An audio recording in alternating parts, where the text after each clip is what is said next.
오늘은 여러분과 함께 기도는 하나님과의 대화입니다 라고 하는 제목으로 함께 말씀을 나누려고 합니다. 말씀을 통하여 성령님께서 각자에게 들려주시는 그 세미한 음성을 듣는 시간이 되기를 바랍니다. 여러분, 우리의 인생에서 가장 중요한 선택이 무엇이라고 생각을 하십니까? 많은 사람들은 배우자를 선택하는 일이라고 합니다. 어떤 사람을 만나느냐, 평생의 배우자를 어떻게 선택하고 만나느냐가 우리의 인생을 결정한다고 해도 과언이 아니죠. 근데 여러분은 배우자를 선택할 때 어떤 기준으로 선택을 하셨나요? 혹시 모든 것을 이성적으로 분석하고 합리적으로 따져본 후에 결정을 하셨습니까?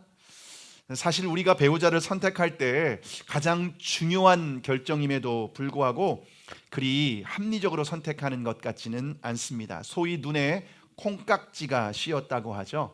뇌과학적으로 보면은요, 도파민이 과도하게 분비되는 상태라고 합니다. 일종의 천연 환각 물질이 뇌에서 나오는 거죠. 도파민이 돌기 시작하면 상대방의 모든 것이 아름다워 보이기 시작합니다. 약점은 가려지고 장점이 부각돼서 보입니다. 하지만 안타깝게도 이 도파민에는 유통기한이 있다는 것 아시죠? 짧으면 1년 6개월, 길면 3년이면 도파민이 분비가 끝나게 되죠.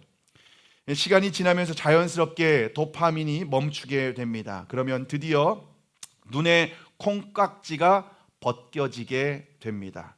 그러면 더 이상 배우자가 아름답거나 멋있게 보이지 않죠. 장점 대신 단점이 크게 부각되기 시작을 합니다. 물론 처음에는 내가 사랑하는 사람이니까, 내가 선택한 사람이니까 꾹꾹 참아봅니다. 그런데 이 반복되다 보면 결국 지적하게 됩니다. 가볍게 말을 던졌는데 아내는 그 말을 듣고 서운함이 툭 터져서 그 마음에 쌓아두었던 속마음을 쏟아내기 시작을 합니다. 특히 아내분들은요, 묵은지도 아닌데 몇 년 전 사건까지 다 꺼내기 시작을 합니다. 서운하다는 거죠. 주로 감정적으로 서운한 것을 토로하기 시작을 합니다. 그런데 남자들은 이 감정을 받아주는 일에 굉장히 둔감하고 서툽니다. 아내가 눈물을 흘리면서 어떻게 나한테 그럴 수 있어? 변화도 너무 변했어. 당신 이럴 줄 몰랐어 하면서 그렇게 서운함을 토로하지만은요, 사실 남자들은 그런 말을 들으면서 굉장히 당황을 합니다. 남편은 변한 게 아닙니다. 본래의 모습으로 돌아온 것 뿐입니다. 잠시 환각 물질에 취해서 제정신이 아니었었던 것 뿐입니다. 이제야 맨정신으로 돌아왔습니다. 그런데 내가 속았다 하고 내가 왜 이런 사람하고 결혼했을까라고 하면서 그렇게 생각을 하는데, 여러분, 그렇게 아무리 후회해도 남편이 돌아오지 않습니다. 그것이 바로 권태기가 찾아왔다는 겁니다. 여러분, 권태기는 전에 의미가 있었는데 이제는 더 이상 의미가 없는 상태를 말하는 겁니다. 전에는 가슴이 뛰었습니다. 근데 이제는 더 이상 얼굴을 봐도 가슴이 뛰지 않는 상태입니다. 결혼한 부부들은 모두 다 이 권태기를 지나게 됩니다. 그런데 권태기가 찾아와도 더욱더 깊은 관계로 발전하는 부부가 있습니다. 어떤 부부일까요? 그것은 친밀하게 대화를 나누는 부부입니다. 그래서 여러분, 배우자를 선택할 때 무엇이 중요할까요? 제가 전에 섬기던 교회에서 상담 가정 사역을 담당했었는데요. 그러다 보니까 상담학 교수님들을 많이 초청해서 강의를 듣게 되었는데, 그때 제가 상담학 교수님에게 제가 물었던 질문이 있습니다. 배우자를 선택할 때 가장 중요한 게 뭐라고 생각하시나요? 교수님이 뭐라고 대답했을까요? 상담학 교수님이 이렇게 대답하더라고요. 대화가 중요합니다. 대화가 통하느냐? 대화가 통한다는 것은요, 서로의 생각과 가치관이 통한다는 의미입니다. 근데 우리는 대화가 통하기보다도 우리가 이성을 만날 때 어떤 것을 중요하게 생각하죠? 우리는 이성을 만날 때 외적인 조건을 중요하게 생각을 합니다. 여자는 남자를 볼 때 어떤 것을 중요하게 생각할까요? 물어보니까 여자들은 주로 남자의 키가 보인다라고 하는 사람들이 많이 있습니다. 키가 이왕이면 큰 남자가 조금 더 멋있게 보인다는 거죠. 그리고 남자의 목소리가 들린다라고 합니다. 어떤 목소리일까요? 중저음의 목소리일까요? 아니면 고음의 목소리일까요? 어떻게 생각을 하십니까? 중저음의 목소리를 가진 사람에게 편안함과 신뢰를 갖게 된다고 합니다. 그리고 이왕이면은요, 남자는 유머가 있어야 된다고 합니다. 그래서 유머러스한 남자를 선호한다고 합니다. 그래서 남자 개그맨들이 결혼하는 사람을 보면은 미인들과 결혼하게 된다고 합니다. 자, 그러면 남자는 여자의 어떤 것을 중요하게 생각을 할까요? 키, 목소리, 뭐 어떤 걸 중요하게 생각할까요? 예. 남자는 무조건 예쁘면 된답니다. 예쁘면은요, 목소리가 안 나와도 괜찮다. 그래서 인어공주하고도 결혼할 수 있다. 그런 얘기를 하곤 합니다.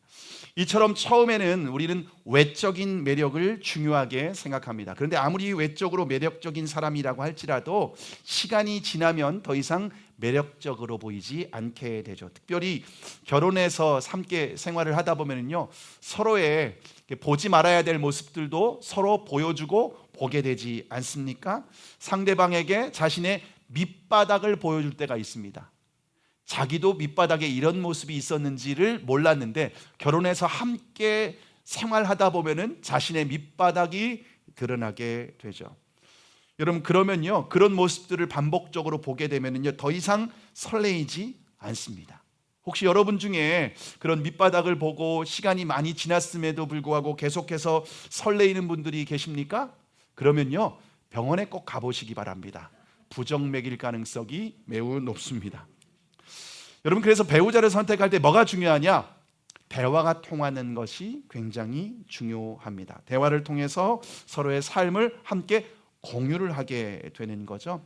대화를 통해서 서로 함께 공유하다 보면은요, 정서적으로 하나 되는 것을 경험하게 됩니다. 자, 그럼 어떤 대화를 나눠야 될까요? 우리가 많은 대화를 나눌 수 있습니다. 서로의 관심과 취미가 무엇인지 대화를 나눌 수도 있지요. 그런데 중요한 것은 배우자의 어린 시절에 대해서 물어보는 것이 굉장히 중요합니다. 가정에서 사랑과 공감을 받았는지, 어떤 환경에서 자랐는지, 그런 것들을 서로 나누는 것이 굉장히 중요합니다. 저는 삼형제 중에 둘째로 태어났습니다. 저희 집에서는 어머니만 여자이고 다 남자였습니다. 저희 집에서는 부모님이 주로 농사를 지게 되었는데요. 그래서 저희 삼형제는 어릴 때부터 머슴처럼 집에서 열심히 쉬는 날이면 일하곤 했습니다. 봄부터 가을 추수 때까지 주말이면 쉬는 날 항상 일을 했는데요. 밭에서 하루 종일 일하고 돌아오면은 부모님이 그런 얘기는 많이 하셔요. 아이고, 몸이 어깨가 힘들다, 허리가 아프다 하면서 몸이 힘들다는 얘기는 많이 하십니다. 그런데 마음이 힘들다, 이런 얘기는 제가 들어보지를 못했습니다. 근데 제 아내는 정반대였습니다. 어릴 때부터 부모님의 사랑과 공감을 많이 받으며 자랐습니다. 그래서 결혼한 이후에 저에게 어떤 마음에 속상한 일이라든가 어려움이 있으면은요, 공감을 받고 싶어서 저에게 찾아와서 대화를 나누자고 합니다. 그런데 저는 말을 듣자마자 조언을 먼저 하기 시작합니다. 공감 같은 거는 못하고 그냥 무조건 조언부터 시작을 하는 겁니다. 그러면 공감 받으려 왔다가 제 아내는 상처만 받게 되는 거죠. 저희 집에는 또 두 딸이 있습니다. 학교에서 친구들과의 관계 가운데에서 좀 서운한 일이 있거나 그러면은요, 식사를 하면서 자연스럽게 학교에서 있었던 일들을 얘기를 하는 겁니다. 그럼 저는 아이들이 서운한 얘기를 하는데 어떻게 공감해 줘야 될지를 잘 모르겠는 거예요. 남자들 속에서만 자라왔다 보니까 그게 익숙하지 않은 거예요. 그래서 학습된 걸로 이렇게 얘기를 하면은요, AI냐고 이렇게 핀잔을 주기도 합니다. 이렇게 저는 이렇게 공감의 언어를 듣지도 못했고 해보지도 않았기 때문에 그런 부분에 있어서 좀 쉽지 않은 것을 경험하게 됩니다. 그래서 여자 셋 속에서, 세 명의 여자 속에서 살아가다 보니까 이제는 공감의 언어를 조금씩 배워나가고 있습니다. 그런데 아직도 모른 것 같습니다. 또한 성장하는 과정에서 상처가 있었는지 이런 것들을 좀 물어보는 것이 중요합니다. 가정이나 학교, 인간관계 속에서 어떤 상처가 있었는지 대화를 통해서 서로를 이해하고 알아가는 것이 중요합니다. 그렇게 대화를 나누다 보면은요, 배우자의 방어 기제가 무엇인지 이해하게 됩니다. 위기가 찾아오면 어떻게 반응하는지. 어떤 사람은 위기가 찾아오고 어려움이 찾아오면은요, 사람들을 만나면서 그 마음의 어려움을 해결하는 사람이 있습니다.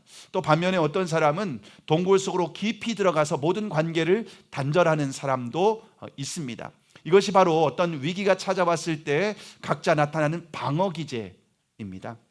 이 방어 기제를 알게 됐을 때 서로를 좀 존중해 줄 필요가 있습니다. 서로의 약점과 상처를 알게 되면은 비난하고 정죄하는 것이 아니라 공감해 주고 용납해 주는 겁니다. 서로의 약점을 이처럼 공감해 주고 용납해 주다 보면은요, 부모님에게 느꼈던 신뢰감이 생기게 되죠. 배우자에게. 그렇게 신뢰감이 쌓이게 될 때에 권태기를 지나서 더 깊고 성숙한 관계로 발전할 수 있게 됩니다. 제가 왜 이렇게 부부관계에 대한 말씀을 드렸을까요? 왜냐하면 사도 바울이 하나님과 우리 교회와의 관계를 설명할 때 부부관계라고 설명하고 있기 때문에 그렇습니다. 에베소서 5장 31절에서 32절 말씀인데요, 함께 읽겠습니다. 시작. 그러므로 사람이 부모를 떠나 그의 아내와 합하여 그 둘이 한 육체가 될지니 이 비밀이 크도다. 나는 그리스도와 교회에 대하여 말하노라.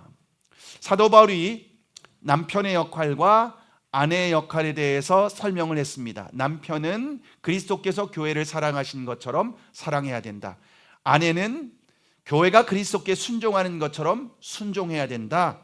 그러면서 하나로 연합해야 된다. 한 육체가 되어야 된다라고 말하는데, 이렇게 남편과 아내와의 관계를 말한 이유는 교회와 주님과의, 교회와 하나님과의 관계를 설명하기 위해서 비유적으로 말한 거라는 겁니다.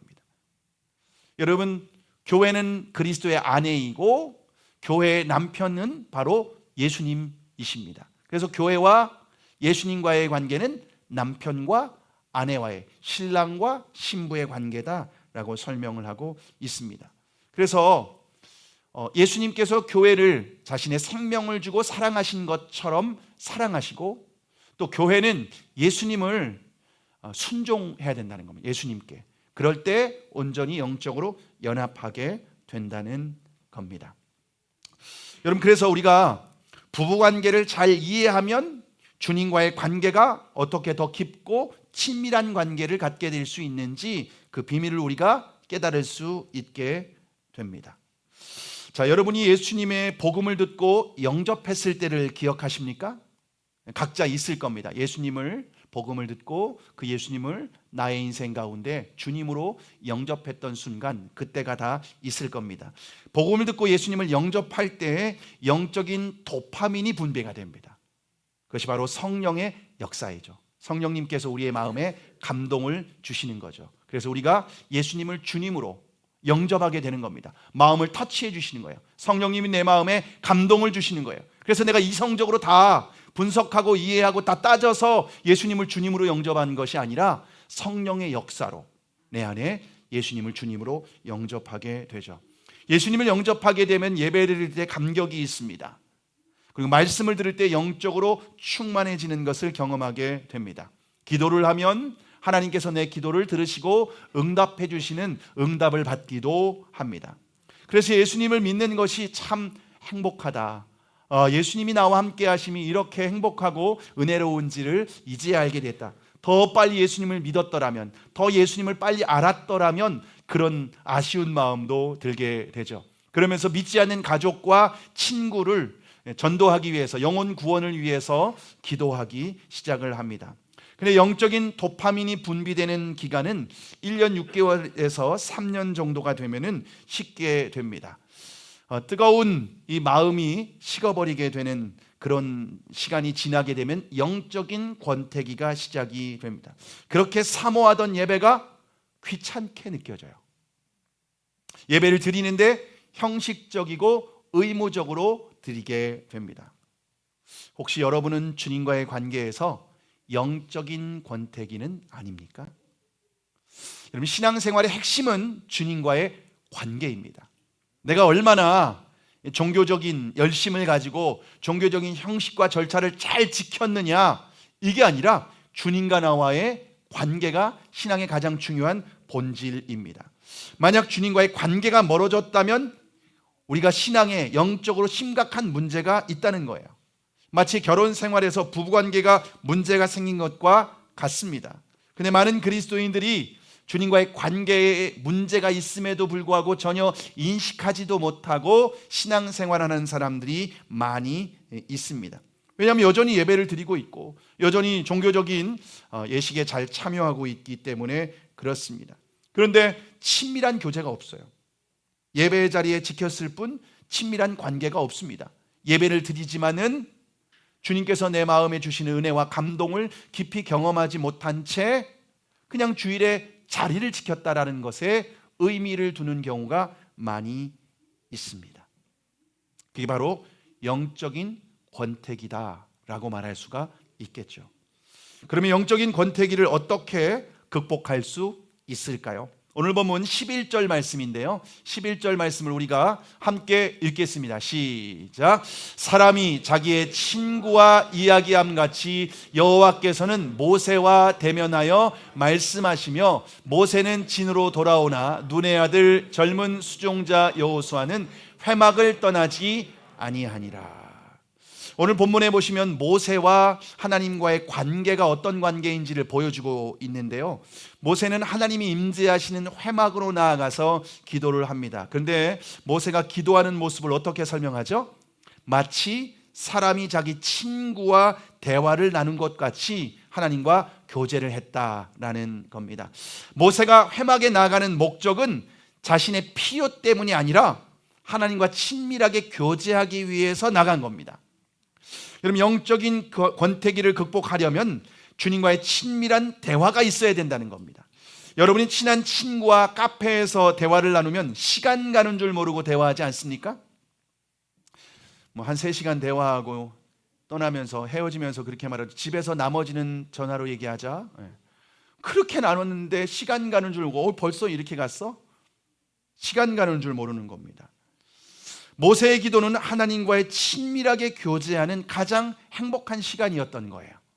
그래서 광야 40년 동안 백성들을 이끄는 지도자로서의 역할을 충성스럽게 감당할 수 있었습니다. 얼마나 많은 일들이 있어요. 200만이나 되는 그 백성들을 아무것도 없는 광야를 통과해야 되는데 얼마나 많은 일이 있었겠습니까? 그럼에도 불구하고 하나님과 친밀하게 교제하는, 그럴 때 은혜를 주시고 함께 하시는 역사가 있었기 때문에 모세는 사명을 감당하고 광야에서도 마치 젖과 꿀이 흐르는 땅처럼 그렇게 살아갈 수 있는 줄 믿으시기를 바랍니다. 여러분, 기도는 하나님과의 대화입니다. 만약 여러분이 주님과 친밀한 대화가 없다면 영적인 권태기를 경험할 수밖에 없습니다. 여러분이 영적인 권태기가 찾아왔다면 여러분, 시간과 장소를 정해놓고 모세와 같이 기도해야 됩니다. 모세가 회막에 나갔던 것처럼 여러분, 우리는 회막이 따로 있는 게 아니에요. 시간과 장소를 정해놓고 주님과 만나는 그곳, 여러분, 그곳이 바로 회막입니다. 여러분의 삶에서 가장 중요한 시간을 주님과의 교제를 위해서 따로 구별해 놓는 겁니다.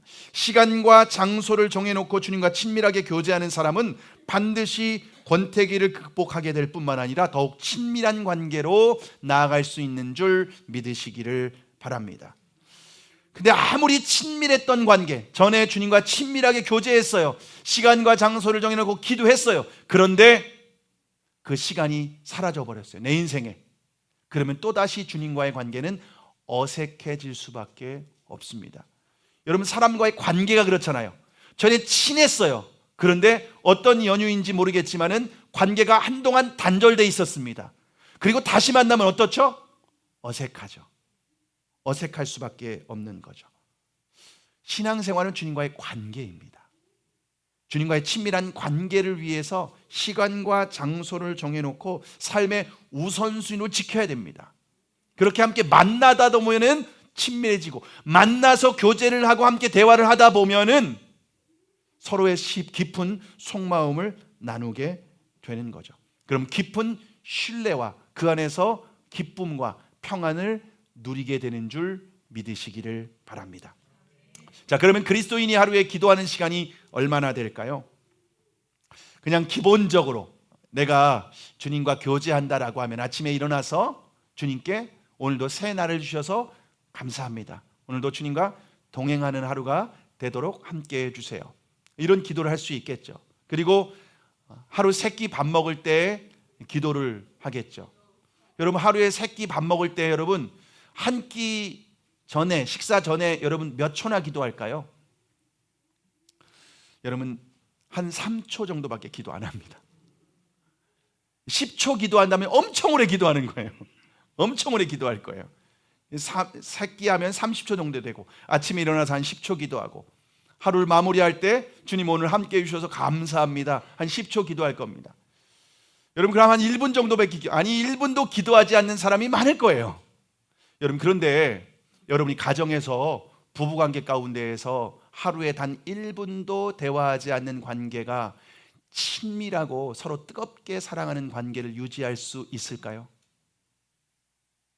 불가능하죠. 불가능하죠. 여러분, 대화하지 않는 부부관계, 절대로 친밀한 관계, 좋은 관계로 발전할 수 없습니다. 근데 우리는 단 하루에 1분도 기도하지 않고 뭐라고 하는지 아십니까? 하나님은 왜 나와 친밀하게 교제하지 않죠? 왜 하나님은 나에게 은혜를 주시지 않죠? 왜 하나님이 멀게만 느껴지죠? 하나님은 왜 나에게 기도 응답을 해주시지 않죠? 왜 내 인생에는 이렇게 신앙생활에 기쁨이 없죠?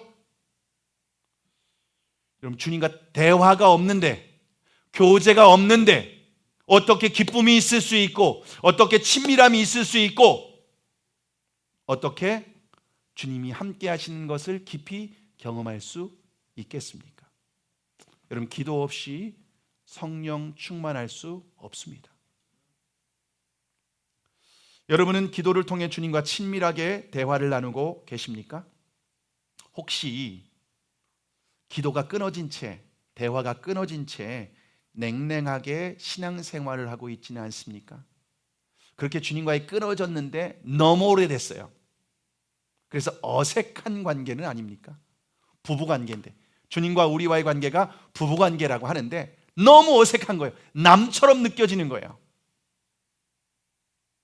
심지어 하나님이 나를 버린 것 같은 느낌이 들지 않습니까? 그 모든 원인은 주님과의 교제, 다시 말하면 대화가 끊어졌기 때문입니다. 근데 어떤 분들은 매일 시간과 장소를 정해놓고 기도를 함에도 불구하고 관계가 어색한 분들이 있어요. 어떤 분들일까요? 일방적으로 내가 원하는 것만 구하는 사람들이에요. 마치 알라딘 램프의 지니처럼 내 필요만을 구하는 거예요. 주님이 나에게 원하시는 것은 전혀 관심이 없어요. 내가 원하는 것만 따다다 얘기하고 주님의 음성은 전혀 듣지 않고 마음은 전혀 뜻은 관심 없고 그냥 탁 문 닫고 나오는 거예요. 차갑게. 여러분, 그런 관계가, 일방적인 관계가 깊은 관계로 발전할 수 있을까요?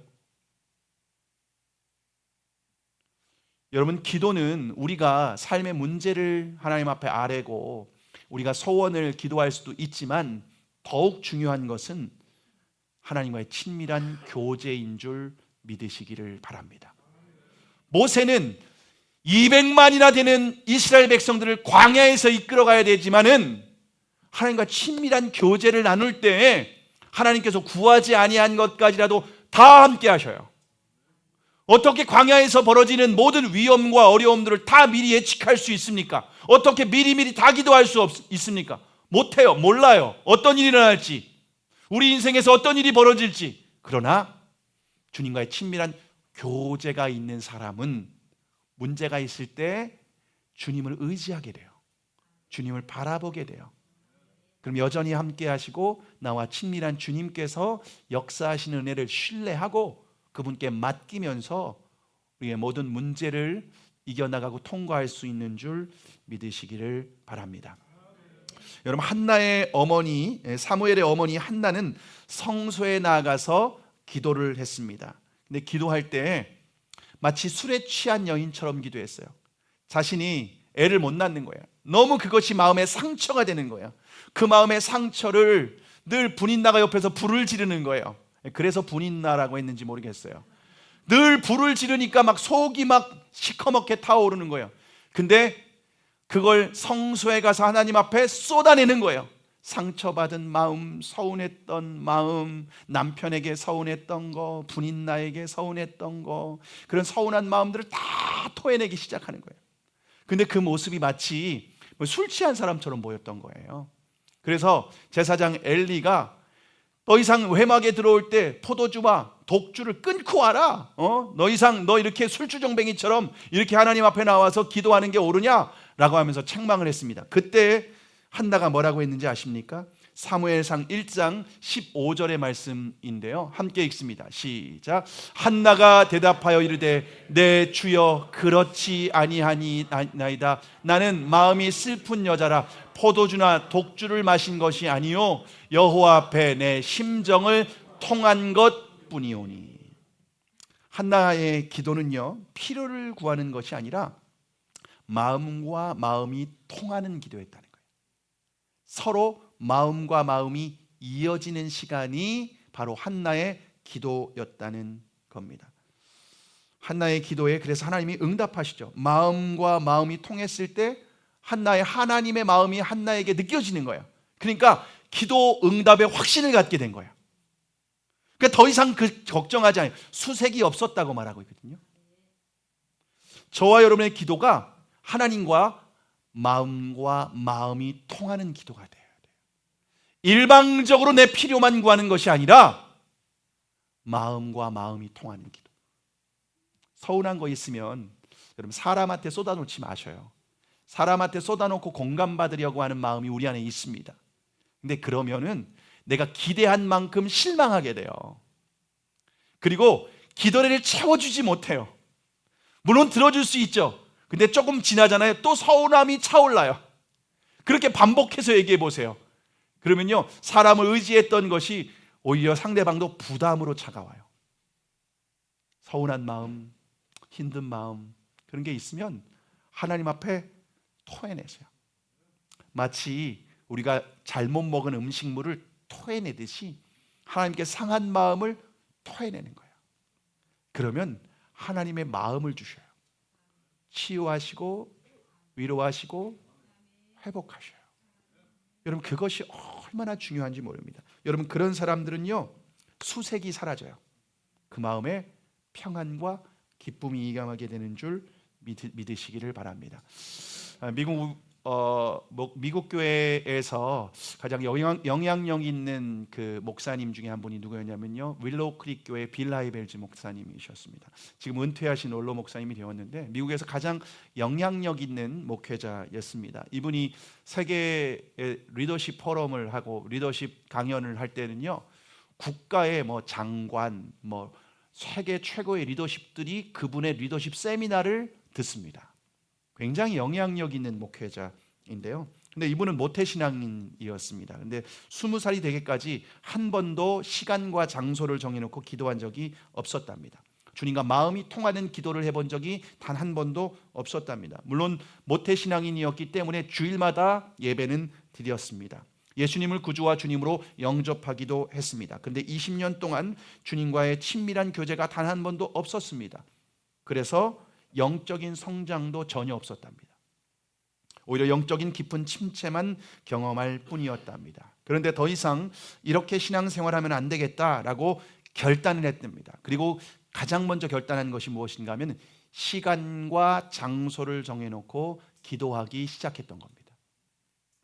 시간과 장소를 정해놓고 기도한 후에 삶이 완전히 본질적으로 변화되었답니다. 이렇게 고백을 합니다. 나의 삶은 기도로 인해 변화되었다.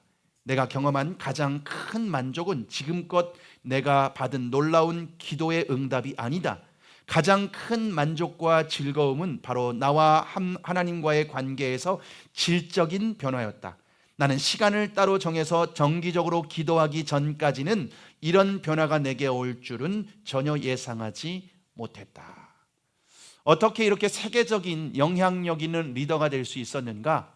주님과의 친밀한 교제 가운데에서 그렇게 영적인 리더가 될 수 있었다는 거죠.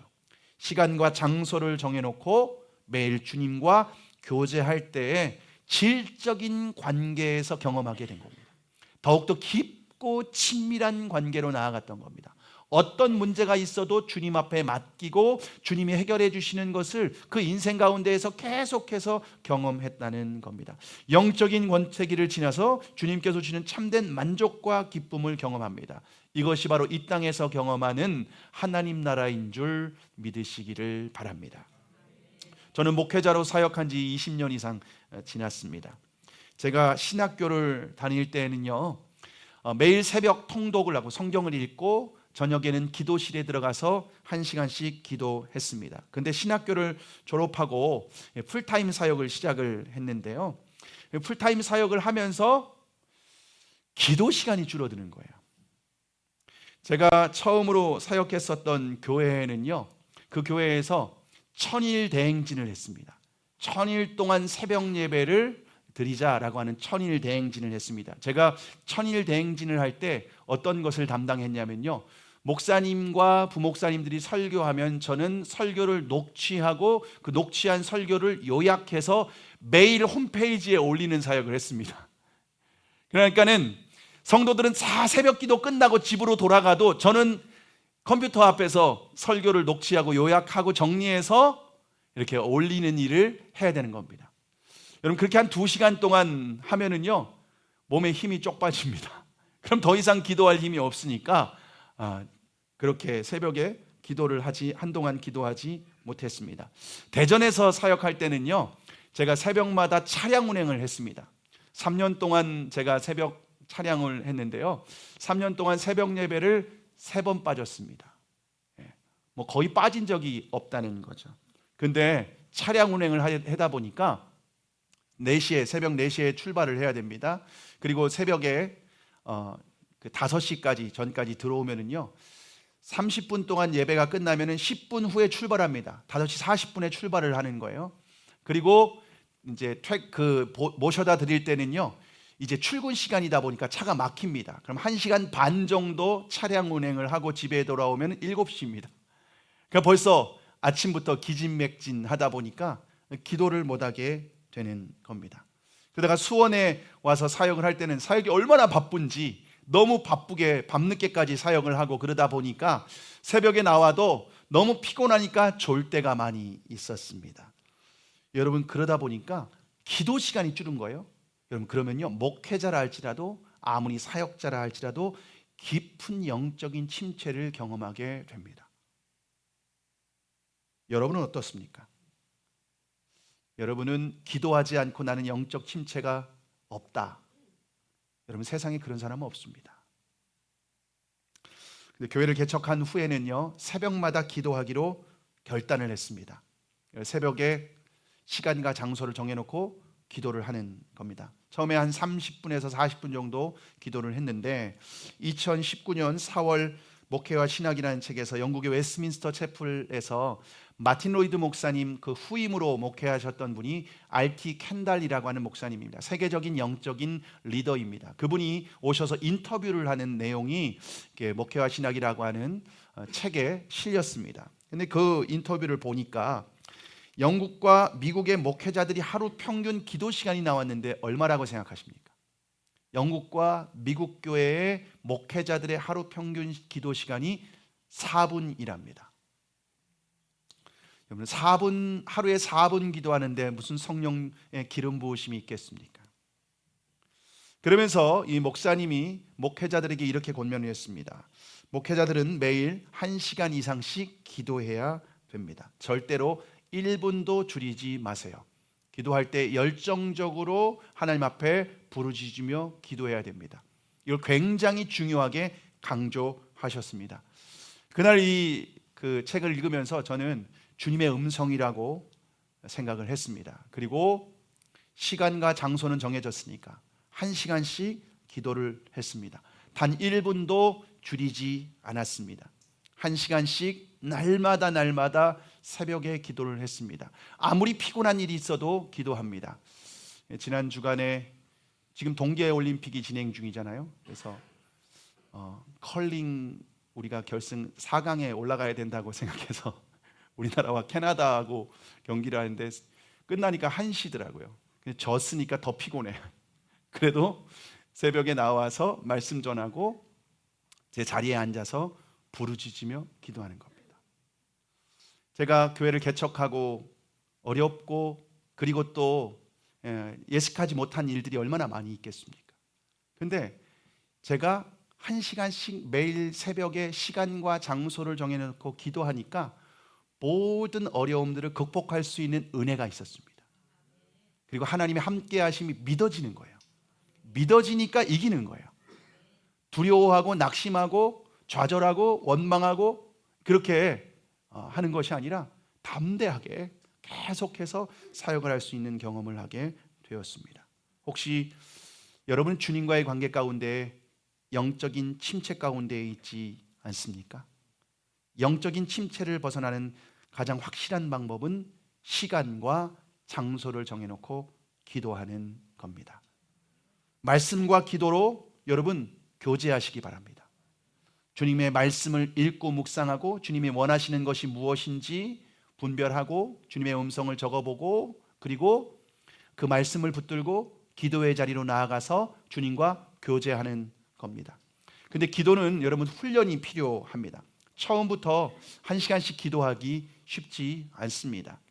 제가 예전에 84세의 할아버지가 플랭크를 이렇게 팔꿈치를 땅에다 대고 마치 엎드려 뻗쳐 하는 것처럼 이렇게 버티는 건데요. 할아버지가 플랭크를 7분이나 84세인데 7분이나 하는 영상을 본 적이 있습니다. 여러분 몇 분이나 하시겠습니까? 1분 하실 자신 있습니까? 1분이 쉽지 않습니다. 근데 7분을 하십니다. 근데 이 할아버지도 처음에는 10초밖에 못 버텼답니다. 근데 일주일에 1초씩 늘렸대요. 1초 이렇게 늘린 거예요. 그래서 7분까지 온 거예요. 그리고 지금은요 등산과 마라톤도 하신다는 걸 들었습니다. 처음부터 1시간씩 기도가 쉽지가 않죠. 처음부터 여러분 말씀을 읽고 기도하는 시간을 10분부터 시작해 보세요. 10분부터 시작해 보시기 바랍니다. 그리고 일주일에 1분씩만 늘려보시기 바랍니다. 마치 플랭크 1초 늘려가듯이. 그럼 1년이면은요 여러분 1시간 기도가 이루어집니다. 여러분 1시간 기도하면 어떤 은혜가 있을까요? 첫 번째는 영적인 침체에서 벗어날 수 있습니다. 두 번째는 시험이 찾아왔을 때 이길 수 있는 은혜와 능력을 주십니다. 그럼 사단이 우리를 가만두지 않아요. 이리 치고 저리 치고 우리를 유혹하고 넘어뜨리려고 합니다. 주님과의 관계를 깨트리려고 합니다. 그런데 시험을 이길 수 있는 능력이 있습니다. 세 번째는 사명을 감당할 뿐만 아니라 풍성한 기도 응답을 경험하게 됩니다. 주님과 친밀한 교제를 했어요. 마음과 마음이 통하는 교제를 했어요. 그런데 구하지 아니한 것까지라도 응답해 주시는 주님의 역사를 경험하게 되는 줄 믿으시기를 바랍니다. 말씀 마치려고 합니다. 여러분 신앙생활의 핵심은 주님과의 관계입니다. 예수님은 우리의 신랑이 되시고 남편이 되시고 우리는 신부된 교회라고 말씀하고 있습니다. 주님과 우리와의 관계가 친밀하기 위해서는 적극적으로 교제해야 됩니다. 대화를 나누는 거예요. 마음과 마음이 통하는 거예요. 여러분 이렇게 예배를 드리십니까? 적극적으로 찬양하시기 바랍니다. 적극적으로 말씀을 들으시길 바랍니다. 그래서 예배는 주님과의 만남입니다. 교제하는 시간입니다. 오늘 주 예수 나의 산소망이라고 하는 찬양을 할 때 여러분 마음을 쏟으면서 찬양하는 거예요. 결단 찬양을 할 때도 마음을 쏟아가면서 적극적으로 주님과 교제하기 위해서 관계를 맺기 위해서 찬양을 따라 부르고 교제를 하는 겁니다. 그리고 말씀을 통해서 주님의 음성을 듣는 거예요. 오늘 여러분이 설교자를 통해서 주님이 기도해야 친밀한 관계를 누릴 수 있구나, 이걸 알았다면은 여러분이 그 주님의 음성으로 듣는 거예요. 그리고 시간과 장소를 정해놓고 기도를 하는 겁니다.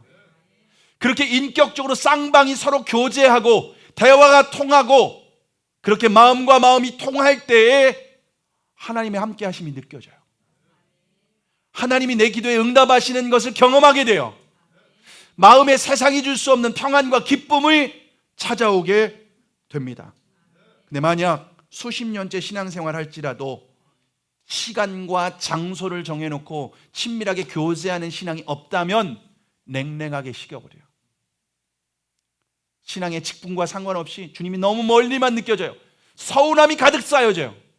여전히 주님은 한결같은 사랑으로 나와 함께 하시는데 서운한 마음이 그냥 쌓여져요. 오해를 계속해서 하고 있는 거예요. 그 관계가 좋은 관계로 발전할 수 있겠습니까? 그러나 예수님 믿은 지 얼마 되지 않더라도 저희 교회 1:1 양육을 받는 분들 중에 처음부터 그냥 시간과 장소를 정해놓고 말씀과 기도의 자리를 지키는 분들이 있어요. 그러면은요, 이분들의 신앙은요, 주님과의 친밀한 관계가 회복되고 영적으로 풍성한 은혜를 경험할 뿐만 아니라 하나님이 함께 하시고 응답하시는 경험들을 누리게 됩니다. 여러분, 기도는 그리스도인의 호흡입니다. 호흡이 끊어지면은 죽는 겁니다. 근데 너무나도 많은 그리스도인들이 그냥 산소호흡기에 의존하고, 여러분 중환자실에 산소호흡기에 의존해서 숨을 쉬는 사람도 살아있는 거예요. 그런데 죽은 것과 같죠. 기도가 없으면요, 죽은 것과 똑같은 신앙생활을 하게 됩니다. 그러나 기도하면 시간과 장소를 정해놓고 기도하고 결단하고 삶의 우선순위를 정하고 마음과 마음이 통하는 그런 기도로 나아갈 때에 충만한 은혜가 임하게 될 겁니다.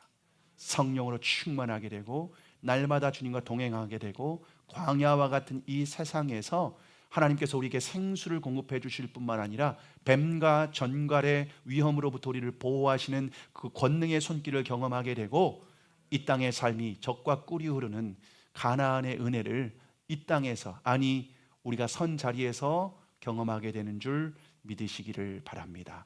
지난주에 저희가 습관을 따라 기도하는 것이 얼마나 중요한지 끝까지 7번까지 포기하지 않고 포기하지 않는 기도를 말씀드렸습니다. 오늘은 1시간 기도에 여러분 삶의 목표를 정하시고 결단하실 수 있기를 바랍니다. 그것이 주님께서 우리의 삶의 모든 키를 가지고 계십니다. 우리 열고 닫는 모든 것은 주님이 하십니다. 근데 기도로 나아가는 사람들에게 그 문이 열리게 되는, 하늘 문이 열려지는 은혜가 있게 되는 줄 믿으시기를 바랍니다.